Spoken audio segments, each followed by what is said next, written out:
channel, that is Chirag tutorial channel. So students, this is our fourth video on hydrocarbons chains. So in previous video I have told you about alkanes, alkenes and alkynes. उनकी naming हमने सीख ली थी कि कैसे आप alkane, alkenes और alkynes को naming करते हैं. Now this is the video about the functional group present in any carbon chain. अगर किसी functional group की प्रेजेंस होती है किसी भी कार्बन चेन के अंदर तो उसे आप कैसे नेमिंग करेंगे. सबसे पहले मैंने यहाँ पे आपके ब्लैक बोर्ड पे आप देखिए alcohol, aldehyde, ketones and carboxylic acid. 4 functional group मैंने यहाँ पे लिखे हुए हैं. This is the alcohol group, this is the aldehyde, ketone and that one carboxylic acid. सबसे पहली चीज हमें इन सब के सफिक्स जान लेने हैं. That is what suffix you have to add after the main chain. main chain के बाद आप कौन सा suffix इसके अंदर ऐड करने वाले हैं. that is the most important thing. alcohol से आपको all उठाना है, right? all is the suffix for alcohol group.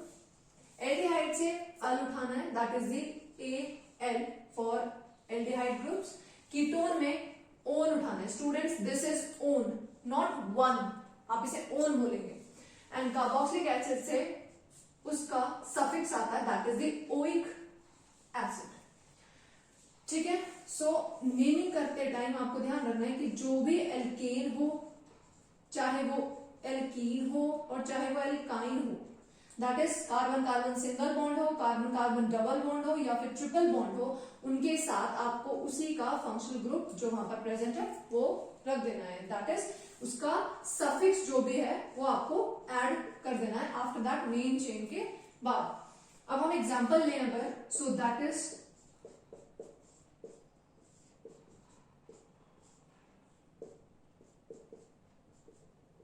Right, this is the compound.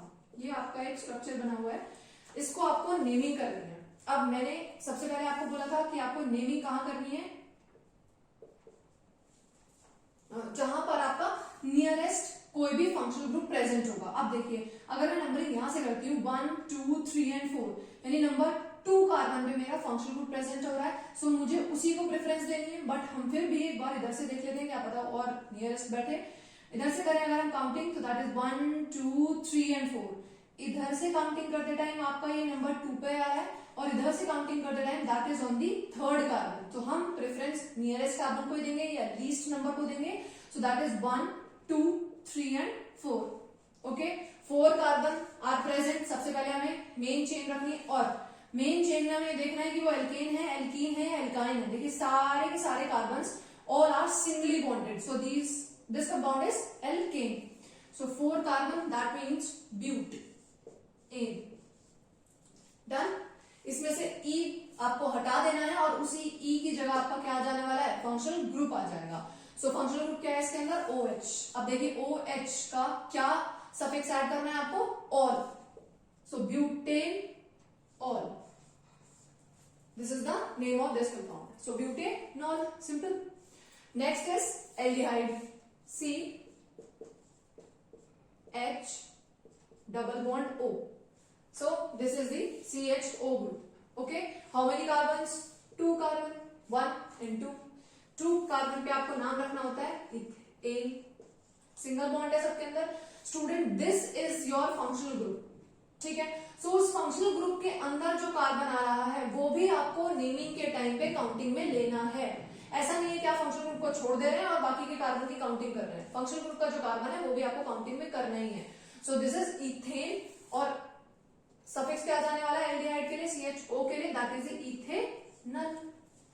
Next is ketone. So carbon double bond O and that is also CH3. ठीक है. अब ये देखिए R group जो रिप्रेजेंट करता है वो आपका एक एल्काइल ग्रुप को रिप्रेजेंट करता है. So this is the alkyl group. वो कुछ भी हो सकता है. ठीक है. इथेन, मीथेन, प्रोपेन, कुछ भी हो सकता है. कार्बन जितने भी प्रेजेंट होंगे उसके हिसाब से आप उसकी नेमिंग करेंगे. So look at here, counting start from this carbon 1, 2 and 3. So this is propane. और C double bond O group present है, so that is the ketone. What is the suffix? On. So this is propanol. ठीक है. on non बोलना है आपको, उसे 1 नहीं बोलना है because pronunciation is for the more important, carboxylic acid के अंदर आ जाइए, COO ग्रुप होना चाहिए. सो दैट इज R, कोई भी ले लीजिए आप, डबल बॉन्ड O और OH. ठीक है, so this is oic acid. ठीक है, अगर आपको R नहीं लेना, आप कार्बन की काउंटिंग करिए, ऐसे ले लीजिए.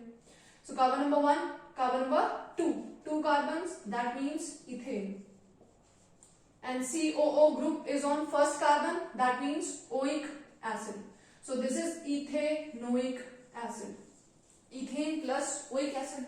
So this is the naming of functional group present in any carbon chain, alcohol, aldehyde, ketone और carboxylic acid. याद रखिए उनकी सफिक्स क्या रखने वाले हैं आप. ओके, ठीक है. अब उसके बाद एक चीज और देखिए कि अगर फंक्शनल ग्रुप सेकेंड नंबर पे आ रहा है, यहां पर हमने एक चीज की मिस्टेक करी है, दैट इज देखिए अगर मैंने इसका नाम ब्यूटेनॉल रख दिया, सो हमें ये नहीं पता चल रहा कि ऑल ग्रुप कार्बन नंबर 2 पे प्रेजेंट है. देखिए आप, कार्बन नंबर 1 पे तो है ही नहीं ग्रुप, कार्बन नंबर 2 पे प्रेजेंट है. ठीक, सो दैट इज नॉट ब्यूटेनॉल. अब वो ब्यूटेनॉल होगा तो हमारा OH अगर यहां होता तब हम उसे ब्यूटेनॉल कह सकते थे. इसका नाम हो जाएगा ब्यूटेन. कौन से कार्बन में प्रेजेंट है ऑल ग्रुप आपका? 2. सो ब्यूटेन 2-ऑल, ये जरूर याद रखिएगा. अगर कार्बन नंबर 1 पे कोई फंक्शनल ग्रुप है तो आपको उसकी नंबरिंग देने की कोई भी नीड नहीं है, जैसे कि मैंने बाकी सारे में किया है. फर्स्ट नंबर पे है, मैंने कोई पोजीशन मेंशन नहीं करी. नंबर 1 के बाद मतलब ये तो आएगा ही सेंटर में, क्योंकि दोनों एल्काइल ग्रुप्स के बीच में प्रेजेंट होगा, वही आपका कीटोन ग्रुप होता है. और यहाँ पर कार्बन नंबर 1 पे है, तब भी मैंने यहाँ कोई नेमिंग नहीं ली है. ओके, नंबर 2 पे आप इसे देख सकते, कोई और कार्बन ले लीजिए नेमिंग करते टाइम, या लाइक इस CHO ग्रुप है. अब ये देखिए कि यहाँ पे दोनों साइड एल्काइल ग्रुप प्रेजेंट है, सो ये कीटोन है या आपका कोई भी अल्कोहल ग्रुप है, CHO होना चाहिए. ठीक, सो यहाँ पर 1, 2, 3 एंड 4 बॉन्ड्स तो यहाँ पे भी कंप्लीट हो रहे हैं. सो हम इसे ऐसे ले लेते हैं. पहले ये कीटोन है आपका, राइट, इस तरफ भी आपका एल्काइल ग्रुप है और इस तरफ भी आपका एक एल्काइल ग्रुप प्रेजेंट है. ठीक, अब इसकी नेमिंग करेंगे हम इस कार्बन से 1, 2, 3 and 4. So that is butane. Carbon number 2 पे आपका क्या प्रेजेंट है? ओन ग्रुप, सो ब्यूटेन 2-ऑन. ठीक, नंबरिंग करते टाइम बस ये देखना है आपको, प्रेफरेंस देनी है आपको फंक्शनल ग्रुप पे, लीस्ट कार्बन नंबर पहुंचना चाहिए उसका. उसके बाद आप उसका मेन चेन का जो नाम है वो रखेंगे. फिर उसके बाद देखेंगे कि वो ग्रुप जो प्रेजेंट है वो कौन से कार्बन नंबर पे प्रेजेंट है, वो नंबर वहां लिखेंगे. दोनों को डैश से सेपरेट करेंगे, क्योंकि एक नंबर और एक अल्फाबेट दोनों को डैश से सेपरेट किया जाता है, दो नंबर्स को कॉमा से सेपरेट किया जाता है, और उसके बाद उसका फंक्शनल ग्रुप ऐड कर देंगे लास्ट में. दैट इज ब्यूटेन 2-ऑन, because this is the ketone group present in this compound. Same ऐसे ही आप ओइक एसिड में कर सकते हैं. अगर ओइक एसिड किसी कार्बन के सेंटर में प्रेजेंट है या कोई से दूसरे नंबर पे प्रेजेंट है, सो यहाँ पर क्या करेंगे आप, इथेन प्लस क्या हो जाएगा उसका डैश, जो भी कार्बन नंबर है 2 या 3 ओइक एसिड. कार्बन के नेमिंग करते टाइम बस ये ध्यान रखना कि पोजीशन ना गलत कर दे, क्योंकि अगर इसको मैं ब्यूटेनॉन बोल दूंगी तो ये गलत हो जाएगा, क्योंकि आप ब्यूटेनॉन बोल रहे हो, इसका मतलब आपका जो ये प्रेजेंट है वो कार्बन नंबर 1 की साइड में प्रेजेंट है, यानी इस तरह से प्रेजेंट है, जबकि ये है नहीं ऐसा. कौन से कार्बन पे आ रहा है? 2 कार्बन नंबर पे आ रहा है, तो आपको ये बतानी पड़ेगी उसकी पोजीशंस कि वो कौन से नंबर कार्बन पे प्रेजेंट है. Okay, so this is all about the alcohol, aldehyde, ketone and carboxylic acid. If you found any kind of query, अगर आपको जरा भी ये लग रहा है कि मेरे को समझ नहीं आया है या और एग्जाम्पल के साथ मुझे समझा देना चाहिए इसे, सो प्लीज कमेंट जरूर कीजिए कि मैम ये एक्सप्लेनेशन मुझे समझ नहीं आया. ठीक है, मैं फिर से इस वीडियो को दोबारा से बना दूंगी ताकि आपको और एग्जांपल लेके, क्योंकि इसमें सिर्फ हमने एक बेसिक फॉर्मेट देखा है. ठीक है, मैंने आपको इसमें कोई अल्काइल ग्रुप अलग से नहीं बताया कि अगर मैं इस कार्बन पे कोई अलग एल्काइल ग्रुप प्रेजेंट दिखाऊं यहाँ पे CH3, तो उसकी नेमिंग आप कैसे करेंगे, क्योंकि एल्काइल ग्रुप तो आपको पहले लिखना पड़ेगा. ठीक है, सो इस वीडियो में सिर्फ इतना ही करते हैं. बेसिक स्ट्रक्चर आप देख लीजिए एक बार. एल्कोहल का सफिक्स हम यूज करेंगे ऑल, एल्डिहाइड का सफिक्स यूज करेंगे हम अल, कीटोन का हम यूज करेंगे ऑन, कार्बोक्सिलिक एसिड का हम यूज करेंगे ओइक एसिड. ठीक है, उनकी सफिक्स ध्यान रखेंगे, साथ में कौन सा ग्रुप प्रेजेंट है, एल्केन है, एल्कीन है या फिर एल्काइंस प्रेजेंट है, depending upon the carbon carbon bond.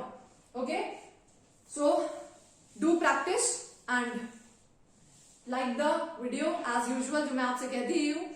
Thank you so much for all your support. Subscribe the channel and hit the bell icon for further more videos. notifications.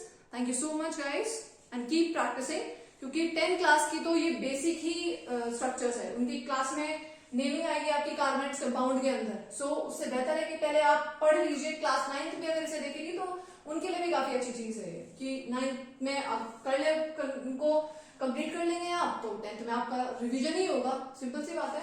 So this is all about today's video. Thank you so much guys and all the very best.